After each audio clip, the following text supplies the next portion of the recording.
Hi everybody, so glad you're back today. It's the Lord's Day. We get to spend it together and how grateful we are to be alive, to spread His Word once again, have another great day, the Lord's Day, to spend together and have a great time learning it, basking it, meditating it. Let it become a part of our lives and let us all grow together as a community. That is what I love. That is why I love the church. And I want to thank you all for all the support you guys have given us. Never forget that we have a donation link down below. Offerings and tithings are so important to the church to help us grow. If you have $5-6 for your favorite coffee place, you know what I'm talking about, then $5 or $6 helping out a church, helping it grow so that we can help other people. That is good. That's a good work. That's a good deed. You can start today. Look down below. Make sure you check that out, guys. Give a donation, give a tithe to the church today. So I want to get started, and we're going to be teaching out of the book of Luke. So we're going to be talking about the prodigal son, and the lost son is the story, right? What I love so much about it is that it has so many elements that are going to relate to so many people. We're going to be able to take it, see the literal, the moral, the unitive, and the allegorical, put ourselves in it, and understand truly what it is saying. So we look at Luke chapter 15, verses 11 to 32. We're going to talk about all the gifts God gives us, His patience, His mercy, His forgiveness, and what He can give to us, right? And which brother do you think you're going to relate to? The older one or the younger one? We're going to get there. So, we start off, there was a man with 2 sons. The younger son asked his father to give him his inheritance now. Right now. Today. Now imagine if your kid came up to you and was like, "Hey, I want my inheritance right now." That's my son. That's a slap in the face. That's a total disrespect, right? What? That's like when you die, your parting gift. That is just something you're able to leave behind. It's not something you divide up now and give it to them right now. That's a slap in the face. That's unheard of. But you know what? This father didn't say no. He could have said no, but he did not say no. He said, "Okay, you know what? Oh, no problem. I'll divide it up. The older son gets 2/3. The younger son gets 1/3. That's how they usually broke it up back then. There you go." So with his third of the money, what's he do? He leaves. Of course, that's not a shock if anybody. Of course, that's what his plan was. Why else would you want all that money? So he takes the money a few days later, and he's gone. He ends up, he's feeling good. He's got a pocket full of money. He's happy. He's got a mind full of dreams. He's got big plans, big game plans. He's got it all set up, right? We've all seen people like this who think they got it. They're going to go out there. They're going to nail it. They're like, "I got this awesome idea, and I'm going to get out there and do it." And we're like, "Well, wait, there's some logistics there. You're just not thinking about them, bro." But you know what? They go off. You can't convince them otherwise, and they just go and do their thing, and that is what it is. If it works out, awesome. Blessing by God. If it doesn't, lesson to be learned. These are how we go through life. So we try to stop them, but it doesn't work. So the younger brother goes. He takes all his money. He's happy. He's got it. He's got big dreams. He's feeling good. His pockets are weighing down. Woo, all that inheritance money. So no surprise, the younger son ends up blowing all his money pretty quick. Very fast, some would say. So his pride is rattled by how quickly it leaves him. That money almost grew legs and ran away. It may feel like that's happening to us nowadays. Almost like a $20 bill grows little legs and it's running away. And I'll tell you what, sometimes you do not have the endurance to catch that $20 bill. It is fast. So the money ran away from him so quickly. There it goes, it's gone. It's gone, right? And it left him so quickly that all the pride, the arrogance that he sort of had, it started to whittle away a little bit. It's starting to get him. That is a real dose of the real world. That's what it is. It's a major dose of the real world. And that wears you down. We know. We've been there. We've all seen it. The real world wears you down real quick. And so he saw how quickly the money left. Well, now he's in trouble. Because now he has no more money. The son is poor. The country where he spent all that money goes through a severe famine. All right? The country's now in a famine. He spent all the money. It's gone. No money. No food. And the country's in a famine. So no one's going to be charitable right now anyway because it's already suffering. So he's struggling and facing starvation. And so he decides to get a job from a citizen in that country. He's sent to the fields to feed the citizens' piggies. Okay? Now think about that. They're in a famine, and he's sent in a field to go feed the pigs. But when you look at this in context, in Moses' law, pigs are unclean. You would not be doing that job. And so in those days, Jews would not even touch a pig. So you gotta look at this in context a little bit, because nowadays it's like, well, I don't really understand. It is what it is. You know what I mean? I like bacon. I get it, But the reality is that back then, Jews and Moses' law considered pigs to be unclean. You wouldn't touch them. You wouldn't get near them. You had to keep them away because, no, they're an unclean animal. So for him to do this, and for him to go out there and feed the pigs is humiliating. It's a humiliating act for him, right? This is a humbling experience. That's the real world for you. You go out there with a pocket full of dreams and money, and it's wall after wall after wall. You know, and you'll bump into them. And that's what happens in a world without God. You know, you keep running wall, wall, wall, wall, wall. And you know what? It's tough. It's tough to keep going. So this is humiliating for him, and he was so desperate he would even have gladly eaten the food that were being fed to the pigs. He was so desperate. Now think about that. How do you go from completely unclean animals that won't even touch them to instead him being like, hey, you know what? That chow that they're eating looks pretty good. I might have some of that. And he was to the point where he would wrestle a piggy for their chow, for their food. That's how hungry this man was. That is the severity of the situation he is now in. And the severity, he spent all the money. There is no more money. There is no more food in the country because it's a famine. There's nothing left. It's done. It's gone. Nothing left. And so he would have wrestled these pigs for their food because he was starving, and hunger has a way of changing people, because when you're hungry, you're going to do what you got to do. He wanted to eat that food. So then we look on to him becoming more humble. The younger son was humbled. He finally snapped out of it. And so when we look at Luke 15, verses 17 to 19, verse 17 starts with, "But when he came to his senses, he said, 'How many of my father's hired men have more than enough bread, but I am dying here with hunger?'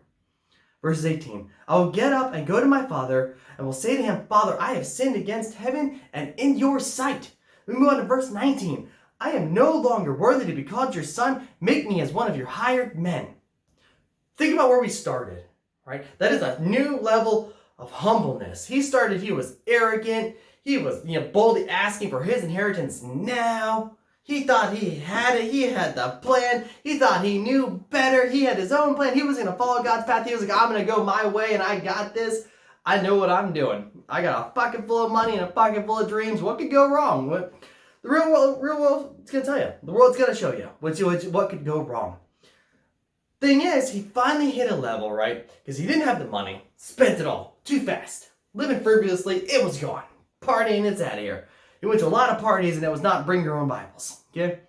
And I think he had to buy his own beer. So he went to all these parties, had a big time, kept going around with all the prostitutes, whatever it was. He kept spending all his money. It's gone. Now there's no food. Because now the country's going through a famine. So now, in this struggling time, there's less charitable acts. No one's giving. Everyone's running out of food. So he finally gets a job with someone in that country, and it's to feed the pigs, and that's an unclean animal for him. But he was so hungry, he would have eaten their food. He was so hungry, he was starving, and he wanted that food. And through all of this, he was like, you know what? It wasn't so bad at my father's place. And even his workers have food. And I remember this. They worked hard. They got the food. They got their daily bread. And all they had to do was stay there and make sure they did their job. And I'm out here and I'm starving. I'm working for somebody else. I'm doing something else. This was not God's plan for me. And now I am sitting here starving away. What can I do? I know. I'll go back to my father. I will go back and I will come to him humbly. And I will be like, please, forgive me. Take me back. Make me as one of the workers. I will do good work. Just give me food. I am sorry. I messed up. This is a new level of humbleness and a huge step from coming from where he started from. He made a fool of himself. We've all been there. We've all made mistakes. He made a fool of himself, but he came back to the Father. You can come back to God today. I know so many times people would be like, oh, I'm too far away, and it's just, I can't be saved. I've done too many bad things. There's this and that, and he won't accept me back. He will. He will accept you back. That is God's mercy. So, the lost son hit rock bottom. Finally made it there, and you know what? It sucks because it's full of rocks, and it's not a nice place to land on. I'm sure so many people have been there. I have been there, and it's a really unfortunate place to land. It's full of rocks, and it hurts, and no one wants to stay there for very long because it's an unfortunate place to be. So the only way you can get out of rock bottom is to look straight up. And what do you see? A way out. There's God, right? God can get you out of there. So that's how you get out of rock bottom. When you fall so low, you've had all these things, pride comes before the fall, and he fell so hard. This prodigal son fell so hard, he went straight down to rock bottom. Smashed against the rocks. But you know what? You can pick yourself back up just like he does. And he realizes, you know what? I was wrong. I didn't quite have it figured out. I messed up. It was better before. What was I thinking? I walked away from a great thing. And he realized, you know what? I can go back. I can go back. And of course, God's going to accept you back. God wants you to come back. He wants you to come back today. Because that's something you can do. You can get up and start walking back towards God just like the prodigal son did. You can start your journey, start heading back, come to him from a place of humility, I believe that's the word, of humbleness, and realize that you didn't do it perfect. You walked away from his path, but you can come back to him. He wants you on his path. He created that path for you especially. Let your light shine through what makes you unique. He gave you a special gift. He gave you a special path, and it is your job to follow it. Go along the path. Follow his plan for you. So the only way out of rock bottom is up. Can't go any further down. It's full of rocks. It hurts. So the younger son heads back home. Here's what's important. He's changed. He's humble. There's a new version of himself. He has had like a complete rebirth of who he was. His old self died. The new self has come back to God, humble.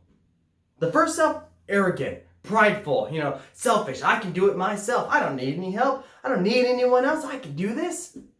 This is my day. I got this.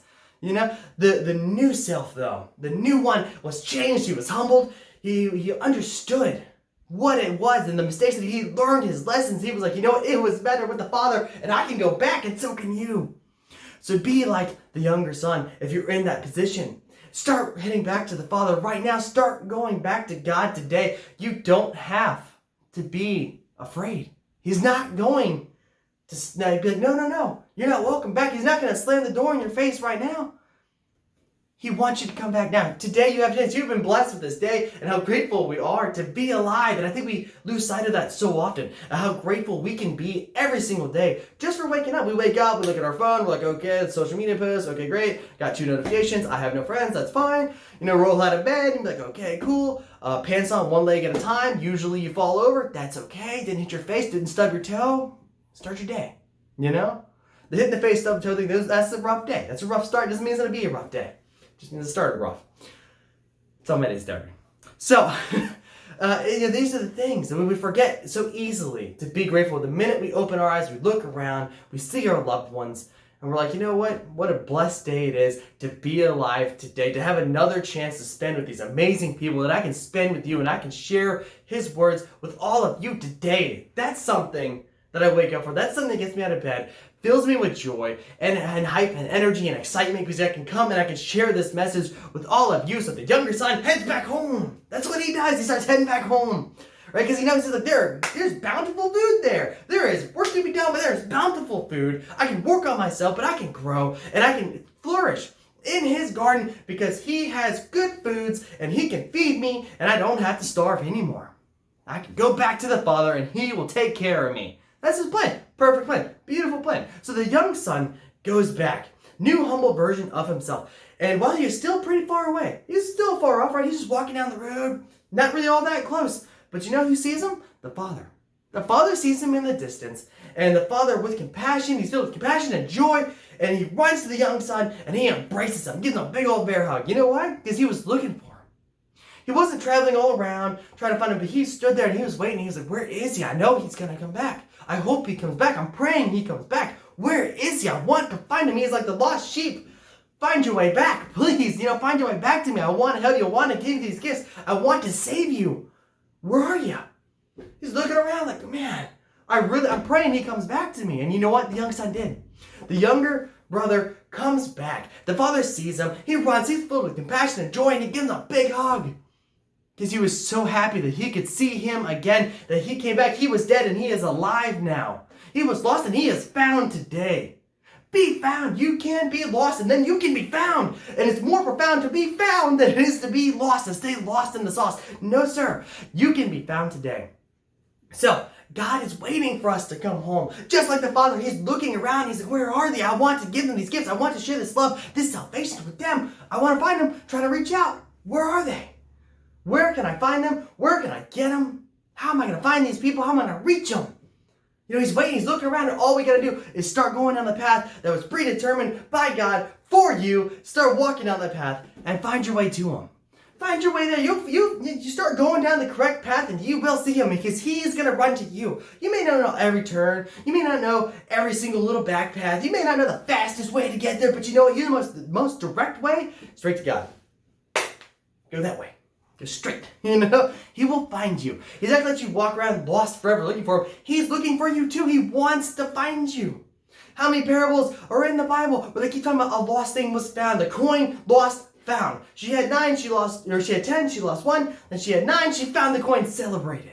There was 99 sheep, the one was lost. He left the 99, found the one in celebration of the one that he found. That's it. He lost one and he found him. And there will be more celebration in heaven for one sinner who comes back than for 100 or 99 righteous who are doing what they're supposed to do because they're already there. It's the ones that are lost that come back in that celebration.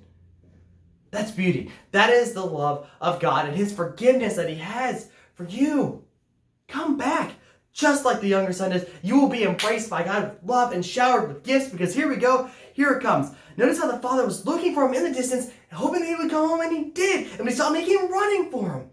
This is how God is looking for you today. Even when you think you're so far gone, he's going to find you. He will find you because he is looking for you and he wants to share his love with you. So the son has humbled himself in front of his father. And he says in verse 21, the son said to him, Father, I have sinned against heaven and in your sight. I am no longer worthy to be called your son. Humble. Humble, changed, new. The old self dead, the new self born again. Well, what does the father say to all this? Because he was just so happy he's alive once again to him, right? What does the father say? Well, the son proclaimed his wrongdoing. His father could have reprimanded him, but instead, you know what he says? He celebrates. It's a celebration. He reacts with excitement. He says, he calls out to his slaves, get the very best robe, put it on him. Get a ring on his finger and sandals on his feet. He treats them and gives them gifts of love. It's a celebration.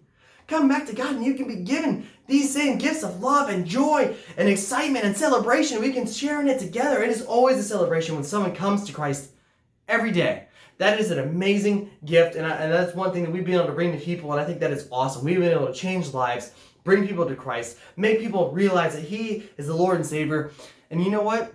That is a beautiful message. And that is a legacy that I hope that we can leave behind to everyone, is to keep spreading the word of God because it is important in our lives today. And the further we advance as a species, you know what? The further we go, it always seems like the further we go from the Bible, when really we need to bring it closer, and our lives in the world would be a lot better with it. If we all walked around with the Bible in our hand and we all made decisions that were grounded in prayer and faith, I tell you what, the world would be a lot better place than it is today. And you can start that. Everyone wants to change the world. No one wants to change themselves. Start changing yourself today. Be like the younger son. Don't always go through all these struggling tribulations. If you know you're about to go down the wrong path, don't take it. Don't be like him in that sense. Go down the correct path. Go down God's path for you. Make sure you know what's best for you because God had laid it out. Make sure all of your decisions are based in prayer and faith and grounded in that belief of God and Jesus Christ as your Savior, and you will not be steered wrong. He will not let you fail. He will let you continue on his path, and he wants you to come back because he wants to give you these gifts. I'll say it again. Get in the very best robe. Put it on him. This is a celebration. Get a ring on his finger, sandals on his feet. And then they get the fattened calf and kill it because we're going to eat it. This is a celebration. The fat calf. Not just the little ones, the fattened one. It's going to be a feast. And it's going to be absolutely amazing. And everyone's going to celebrate. It's going to be a big party because we are rejoicing that what was lost is now found. The one that was gone is here again. The one that had died is alive again. So why does the father do all this? He explains that he is celebrating that his son is dead and now alive again to him. He was lost. Now he's found. So the older brother, because you can't forget him, is still part of the story, asks about the party. The older brother had stayed with his father his whole life, despite getting his share. He got 2/3 of that money. He got 2/3 of the inheritance. So he got more than the younger brother. But he didn't go crazy with it. He didn't go make a fool of himself. He stayed right there on that farm, and he worked, and he stayed right there. But they never killed a fattened calf to celebrate his good works, or that he was there. But he stayed there the whole time. They didn't celebrate all of that. They kept not celebrating it. But he was there every day, putting the work in, right? He was going through the motions. He was doing what he thought he had to do or what he felt was right? He just kept going through it and doing the motions. So as he was working on the field, he heard all this excitement. He's like, oh, what's going on? Starts walking back to the house. He sees a bunch of people dancing and there's music and there's a party. And he's like, what is going on? This is insane, right? Never been a party for me. So he calls over a servant and says, what's happening? The servant says, your brother has returned and your father killed a fat calf to celebrate. Woo! That did not make the older brother happy. No, sir. Because the older brother had been there. He's been there. He didn't have a fat calf slayed for him. What is this? Why are you celebrating the one who left and came back over me who's been here this entire time? You see the human emotions coming into this? This is like selfishness and superiority complex coming in from the older brother. Thinking, you know what? This guy isn't good enough. I've been here. I deserve this. This is mine, right? This is what I get for doing what I have done, right? This sense of entitlement that we see so much in the world today, we have to get rid of that. We all have to just rejoice and be happy that someone is coming back to Christ and not attack them, not be angry, and not be like, you don't deserve this. That is not our place. We all have been saved by grace. We all have that faith and that blessing bestowed upon us by Jesus Christ, our Lord and Savior, and by God, who's so merciful. The older brother was furious. He's mad. He ain't having it. He said, no sirree, I ain't going in there to celebrate anything. Sorry. Nope. So he won't even go inside. Won't go inside to join the party, and the father has to come out to plead. He comes out to plead with him. Please come back in. Come in and celebrate what was lost and is found, what was dead and is now alive. That is the miracle of Jesus Christ. Come in and celebrate. Now, And the other brother's like, nope, I've been here the whole time. I never left. I worked hard. We never killed a fat cat for me. What about me? What about what I get? What about the gifts that I deserve, right? What am I getting out of this? Selfish, right? That's what it is. If any child we saw saying this about the other one, we'd be like, what are you doing? And this is insane. Be happy he is alive. Be happy he is back. Nope. Wanted gifts for himself. So then he points out the wrongdoings of brothers. Of course, we've all seen this. I'm sure it's happened multiple times in people's lives. Of course, you have to not only say why I am better and why you didn't do so good, or why this or that, or whatever it may be, but that's how it is, right? It's like, I did this. I worked hard. I was here. I didn't leave. I did all this. Yeah, he left, right? He spent money on prostitutes, partying, living frivolously, doing all this crazy stuff. I didn't party. I was here working on the farm. What do I get? Where's my fat calf? Right? Well, father corrects him. This is where it gets important. The father reminds him, the older son, right? He reminds the older son, all that is mine is yours. Meaning that all the good things that I have been yours all this time. All the gifts and the blessings. Think about, he probably had a very nice robe on, rings on his fingers, sandals on his feet, food in his belly, and the love of his father has been there every single day. But as the older brother was going through the motions, just doing the work, not even realizing, not understanding the message, not getting the love and compassion that the father actually had, he didn't see it. Didn't see it at all. And so we must celebrate the fact that your younger brother was dead and is now alive. Right? The rebirth of your younger brother, he is here now. He was not here yesterday, but he is here today, and we must celebrate. Well, who does the older brother represent in the story? The older brother represents the Pharisees. They were religious leaders of the time. They focused their lives on serving God. Good goal. I like it. But the problem is they forgot what God's message truly was. Yes, they did the works. They followed the law, but they didn't really get the message. They didn't understand what they were supposed to say, and they had missed it. So the Pharisees were upset that Jesus was saying people could be so easily forgiven that they would also be loved and celebrated for coming back to him like that. They weren't there all the time. They weren't there every day. They were on the farm like the older brother was, putting in the work every single day. They weren't there. So they were upset, like how easy it is to have messed up but come back and be forgiven. You can't just be forgiven like that. They didn't reach my level of forgiveness chart. No, they ain't getting forgiven. Not for this. No way. They have to be like us. They had to be or do what we did. Otherwise, they cannot be forgiven. They don't deserve it. That's what they're saying. That's what the elder brother is saying, is that he does not deserve any of this. He left you. I stayed. Well, it sounds pretty bad. It sounds selfish, right? That is the message that the older brother was missing. Yes, he did the works, but he didn't get the message. He didn't understand what it was saying. He didn't take from it and put it into apply it to his life. The love and compassion that his father shared for both of his children. To let one go off with his inheritance. He was still alive. He divided it up. He even gave it to the older brother who didn't ask. But he still gave him his half. He divided it and he gave it up.